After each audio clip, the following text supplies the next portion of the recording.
Hello there, my very good friends. On today's wrestling news, Vince McMahon kinda hates your favorite wrestler. WWE wants a huge Money in the Bank return. Gonna tell you what the WWE roster really thinks of last-minute changes. And AEW fires BJ Whitmer. I'm Adam Wilborn. And I'm Andy Murray. And this is the news. Alright, so we're gonna kick things off by talking about a new Fightful Select report that's come out, talking about a cult act, I think it's fair to say. Yes. Like, I love this silly stable. I think they're extremely entertaining, and I would not change a single thing about them. We're talking about Maximum Male Models here, but I think before we kind of dive into the bulk of the story, Vince McMahon's opinion on LA Knight is kind of whack. His opinion on this whole thing is kind of whack, to be perfectly honest with you. But yeah, Fightful Select reporting yesterday that Maximum Male Models might be on the verge of getting repackaged. Specifically, Why? I know, this is wild. Like, Massey and Mansoir in particular are mentioned here. They might be in line for something new. Of course, Maxine Dupree has kind of been aligned more with Otis and Chad recently. But she was, as Fightful have noted, recently at a WWE party as a member of Maximum Male Models, so it doesn't sound like they consider them separate entities at this point. But yeah, apparently, Vince McMahon was initially quite high on the act, but he didn't want it to become, and this is the exact word used by Fightful, in quotations, flamboyant. He didn't want that. Yeah, who'd want that? Triple H changed the group's direction in his role as Chief Content Officer. Of course, he became that head of creative in July last year, and Maximum Male Models formed in April. So there would be a bit of a crossover with Vince running it. And their usage rate has declined now in 2023 quite a lot, particularly since Vince came back in as executive chairman. Like this year, they've only had 2 matches on TV. They've had like 6 more on house shows, but they're not really being used. They've had the backstage segments, which have been a lot of fun. And the .com exclusives. They're one of the few ones that I actually watch. Same here, because they just make the most of it, and they have a lot of fun. Yeah. Now, interestingly, this is where the LA Knight stuff comes in. Of course, he was Max Dupree when the stable started off. This was because Vince McMahon, he repackaged him as this, because he didn't see him as an in-ring talent. Are you kidding me? Right? So, obviously, Triple H changed this. He came in and he was like, no, you go and be LA Knight again. And that has paid off tremendously. Yeah, he's going to win Money in the Bank, probably. But it's just mental to me that he would think so little, Vince would, of LA Knight, that he has to go, yeah, you have to be a goofball manager. Look, I get it. So it's him and Adam Cole? Yeah, yeah, there you go. Jesus Where's Christ. Keith Lee? Where did he go? He needs a new manager. Strike right there, Vince, my word. It's completely insane. So, like, I get, like, the thing with LA Knight, right? Like, he's not, I don't know, he's not Owen Hart in the ring, right? No. But he's fine. Like, I never watch an LA Knight match and go, this guy stinks. Like, he's a perfectly good wrestler. It's not like he's the great Khali or anything like that. The thing with him is that, like, he is so good on the mic and he is such a strong character that it overshadows it a little bit. But the idea that he's not an in-ring talent to me is completely bonkers. And why are you going to repackage Maximum? They kick ass. They're awesome. So I saw this story this morning and I thought, I wonder who that could be. It's probably someone who's been sort of underutilized. And I clicked on it and I was like, Andy, you appear to have accidentally put up an image of Maximum Male Models in this story. Insane. First of all, with LA Knight, right? The Rock is my favourite wrestler of all time. I grew up idolising that man. He's in a bit of a rough patch right now. He's going through some bangs. But even I'll admit, he was not the best wrestler in the company at the time. He just exuded that personality. He wasn't a bad wrestler by any stretch of the imagination. Of course, no one's saying that. He wouldn't have got to where he was. But, you know, LA Knight, people don't go, oh, LA Knight's hit the finisher or whatever. They go LA Knight and it's insane. First of all, that you look at him, even when he was in NXT, you got a little snippet of what he was going to be like, and to go, oof, don't like that. Yeah. What? And then they do all that, and they finally sort that out, and then he goes, right, what else can I ruin? Yeah. Like, you've got, effectively, a 2023 version. Don't take this the wrong way. I mean this in the most complimentary way. Breezango. Sure. A team who are lovable, can play heels and would get boos. Can be really good jobbers. And yeah, which is important. Beaten week in and week out. Like, no offense to the Viking Raiders. I feel like I've said that 6 times so far today. But I didn't need to see Eric wrestling last night. If that had been Marseille, who's, by the way, been through the mill, hasn't he? Yes. Mace and Martin, right? Retribution! Jeez, just, have them be people who, when you need to give someone a win, a tag team or even someone in singles action, can just sidle up to them backstage and go, "Oh, your outfit sucks. Yeah. Let's have a match." Jobbers are really important. It's really important to have fun characters that can put other people over. And hey, if they get really over in the process of doing this by being really entertaining and they catch fire, you can push them as well. Yes. And you can have I wanted Breezango to win the tag titles. Me too. Like, you can have a fun moment like that. But yeah, I mean, the LA Knight stuff to me is completely insane. Please sound off on LA Knight in the comment section below. He's one of the most over people in WWE. Do you get him? Do you connect with him? I hope you do, because then we agree. Do you think Vince is insane for that? Let us know. I'm really interested in your thoughts. Vince, you are an idiot, but more on you later. Because apparently WWE wants a big return for this year's Money in the Bank. I am talking, of course, of Drew McIntyre. But it's not as simple as it may seem of just like, are you well to return? Let's have you come back. It's a complicated issue with the contract situation. This was reported by PW Insider. The negotiations have kind of got to a bit of a standstill. His deal is apparently set to expire in early 2024, although in theory WWE could put a freeze on it due to inactivity.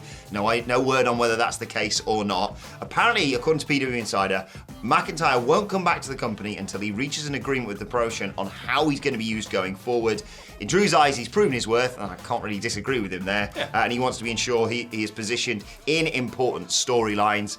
Look, for me, it's really simple, this. You say, yes, you can come back, Drew. You can be a top star, but we kind of need to do maybe a heel turn for you. Because as much as it kicked ass, that triple threat you did at WrestleMania, I don't know, I've kind of seen a lot of face Drew. I want to see heel Drew kicking ass. Kicking ass. Yeah, complex is definitely the right word for this situation. There's a lot of moving parts. Obviously, he was injured after WrestleMania, which could lead, as you mentioned, to time being added on and all of that stuff. But he's clearly a guy who values himself a lot. And as we went through yesterday with the Frankie Kazarian stuff, it's extremely encouraging and admirable to see people who are like, who want to bet on themselves and who want the best for themselves and understand what they bring to the table and go, no, I'm not going to be played for a fool. So I fully support Drew McIntyre in whatever the heck he is doing at the moment. However this plays out, whether he gets what he wants from WWE in the long run, he's kicked ass there. He would continue kicking ass if he stayed there, or if he goes somewhere else who's maybe going to give him something that WWE maybe don't want to. Why don't you just sit down with him? And they're never going to do this because that isn't how it works. But in an ideal world, I'd just turn around to Drew and say, Drew, we love you. We think what you've done for this company is amazing, but we know you kind of want to explore stuff elsewhere. So how about this? How about we bring you back? We have you beat everybody, almost everybody, and then have you as the big threat for Seth Rollins going into WrestleMania. He defeats you, he retains the World Heavyweight Championship, and you can go off to wherever you want to go, AEW, and kick ass there as well. You know what? I subscribe to that fantasy booking, and I also thank you for subscribing to the channel. And if you don't subscribe to the channel, hey, we do this every day. Well, you're about to go on holiday, but we mostly do this every day. Thank you so much for your support. We love you. We appreciate you. Hey, and just like referees do in wrestling, make sure you ring the bell. Ding, ding, ding. Right, let's move over. We're going to keep this one brief because we talk about it a lot. And I'm going to swear. And it doesn't really change. The Vince McMahon made changes to last night's Raw. Fightful Select with the report, he did it remotely. There's no word on what those changes were. But last week, of course, he was there in person and he changed some timings, some orders, stuff like this. It's noted in this Fightful Select report that basically people prefer Vince making these remote changes as he has been doing. That's the backstage reaction to it. They just prefer it to him being there in person. God, yeah. PW Insider reported last week that people just see it as the norm now. Yeah. He's back on the throne. He has the final creative say. It's not even a debate. He just does. Triple H remains Chief Content Officer. I will say that at the end of this report, Fightful Select noted that this is just the norm now. It happens every week. So unless something like crazy happens, big happens, notable change, say they do something with Roman Reigns, I imagine he gets pissed off. We're not going to report on it anymore. We're in the same boat. We're done with this stuff unless it's like extenuating circumstances or a desperate news day. I'm not gonna lie. But yeah, he changed roles. The relief here is that most reports seem to suggest that they are a lot less bothered by this than they previously were. It's not as severe as ripping everything up and starting all over again, and it's not like talent are like, what the f am I doing in 2 minutes when I go out there, sort of thing, which is a relief. And I am a little bit conflicted by this because, like you said, this happened last week. Although was he in person last week? Yeah, of course, because they were in thingy, Hartford, Connecticut. Happened last week, happened this week.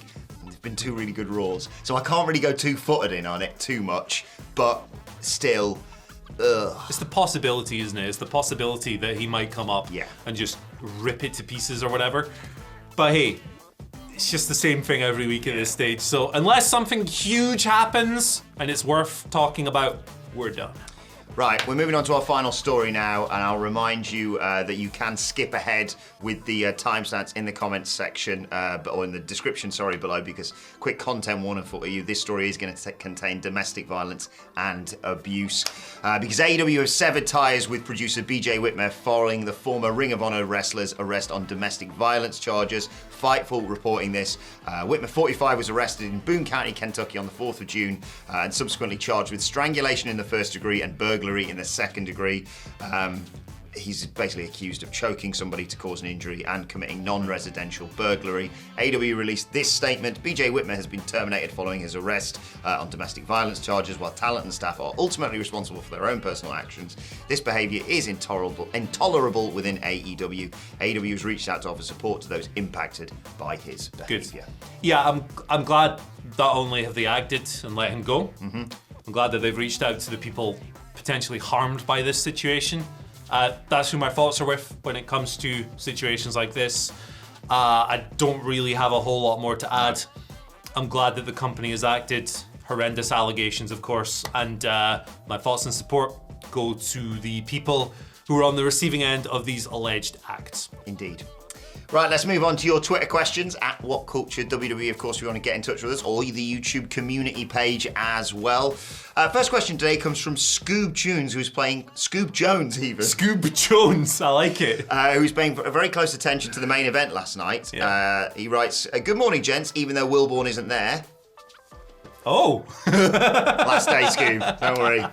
Get someone far better sitting in this chair tomorrow. There's nobody better than you, baby. Sammy won with the Blue Thunder Bomb. Yeah. When was the last time, if ever, he won a match with the Blue Thunder Bomb? I have to cheat. I have to admit, I cheated on this. Because it's one of the very few questions where you're like, I don't know. I genuinely don't know. I have no idea at all.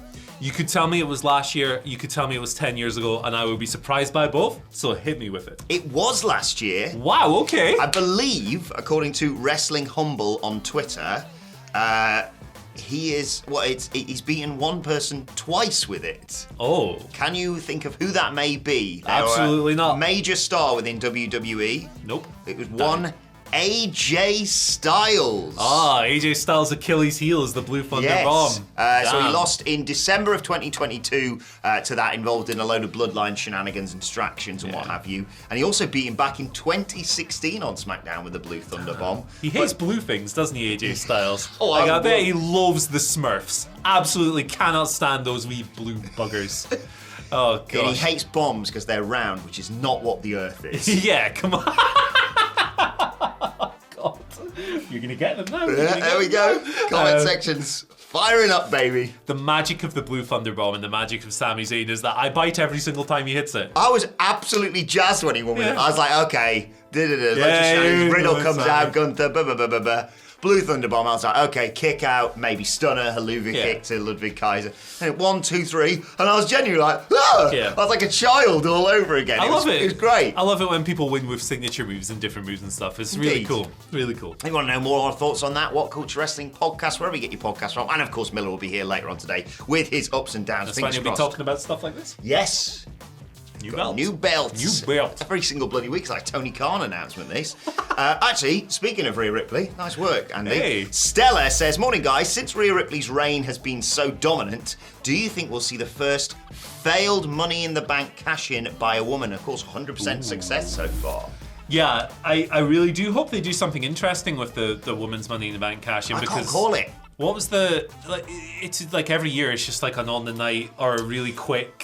No one other than Carmella has cashed in beyond 1 day after Money in the Bank. That is such a mental stat, and she was the first winner, and that was screwy in itself because of James Ellsworth. And she also almost didn't cash in because I'm fairly certain it was Mike Yoda who asked her about 20 times if she wanted to cash. Are you sure you were? She's like, I want to cash in, Mike. Get on with it. Come on, Mike. Respect your artwork, Mike, but come on, let me cook. I hope he don't get a failed cash in, if I'm honest, because I like that. I don't mind the fact that it's like I don't really appreciate quite how many times Money in the Bank hasn't been an automatic route to the top for the men. So I don't really want to start the precedent of that for the women. If I had to pick right now, I could see him giving it to Zoe Stark. I'd give it to Io Sky, but I'm a proponent of the Zoe Stark Money in the Bank win. I think it would do wonders for her career. But I'm not going to argue against Io Sky. No. He's one of the best wrestlers in the world. Just to circle back really quickly to the original story, I think the briefcase would benefit most from a longer period between winning and cashing in, and probably a successful cash-in, because if you want to take the belt off of just an ass kicker like Rhea Ripley, sneaky cash-in's a pretty good way to do it. Yeah, so you kind of... And again, Io Sky's a babyface could cash in after Rhea Ripley's had her ass handed to her, and I'd be happy. Yeah. Because I love Io Sky. But I also love Rhea Ripley, so I'm conflicted. But yeah, maybe don't have the briefcase holder, male or female, lose until they actually cash in. Unless their name's Austin Theory, in which case that's quite funny. Yeah, that was really funny, admittedly. Am I going to do this? I'll do it quickly. Because I'm not going to go after every bad take on Twitter. We'll be literally here forever. But I disagree with a tweet I saw yesterday saying, it's kind of like mid in the bank this year with all the lineups on the male side. And I was like, no, Money in the Bank is used in the right way. It shouldn't be Roman Reigns, Seth Rollins, and Sheamus, for example, in there. Yeah. Actually, maybe less so Sheamus. I like Sheamus. And he could, use it. Maybe he could be the one who's, but actually, I want to use it for the IC title. Doesn't matter. Muddy in the waters. I like it as a way to establish people to move on to the next level. Yeah. LA Knight, Ricochet, people like that. Lift people up. Let's go. Raise me up so I can stand on ramps holding up the belt. What are you on about? Canadian Biohazard. That's today's final question. Biohazard. All right, you humanoids. Urban Discipline. What would you think would be the biggest insult between wrestlers? I personally think it'd be a wrestler walking out on stage after being called out and saying, "You ain't worth it." I think that's quite good. That's pretty good. Just going, nah. Yeah. I like the idea of, they come down in Gunther comes down in his big coat and stuff like that. I like the idea of them just not even bothering to take it off. Yeah. I won't be needing to take this off. I'll be gone in a minute. I like it when people wrestle in t-shirts and go you're not worth me taking this shirt off. Murray's going obscure here. I apologize. But find, if you can, Takeshi Morishima. I think it was his Ring of Honor debut. Ooh. He wrestles a guy called Peli Primo, who was like an undersized, kind of like enhancement talent kind of figure in Ring of Honor. And Morishima's like this big, beefy destroyer coming in from Japan. It is so cool. Like the disrespect he shows. Primo's in the ring. Morishima comes down. His music is still playing. He doesn't even take his t-shirt off. He hits him with a move while the music is still playing and just pins him.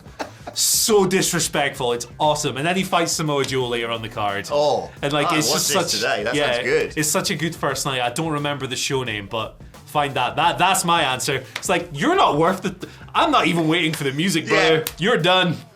Great squash. What's the phrase? I don't get paid by the hour. Exactly. See you later. Exactly. I'd like an element from MMA where, your McGregors and the like just put their hands behind their back and go on. What? You crap. You can't even hit me. Rubbish. He's fighting mascots these days. See that? Shoot injuring them. The Athletic reported that. The way they reported that. I like the Athletic a lot, but it was mascot sent to ER, and then you read the story and it's like, it was nagged. It's a gimmick. Look, in answer to Canadian Biohazard's question, though, the best thing you can do, the most disrespectful thing you can do, I say this every single week, is hit your opponent's finisher, pin him with it, and then do the wanker symbol. Yeah. Simple. Yeah, there you go. Soft. I don't know. Right, let us know your thoughts on the stories, as I said, in the comment section below. And if you want to check out more videos, you can check out one about here. Maybe somewhere else on the screen. I don't know. See you later. He's been Andy, I've been Adam. Bye.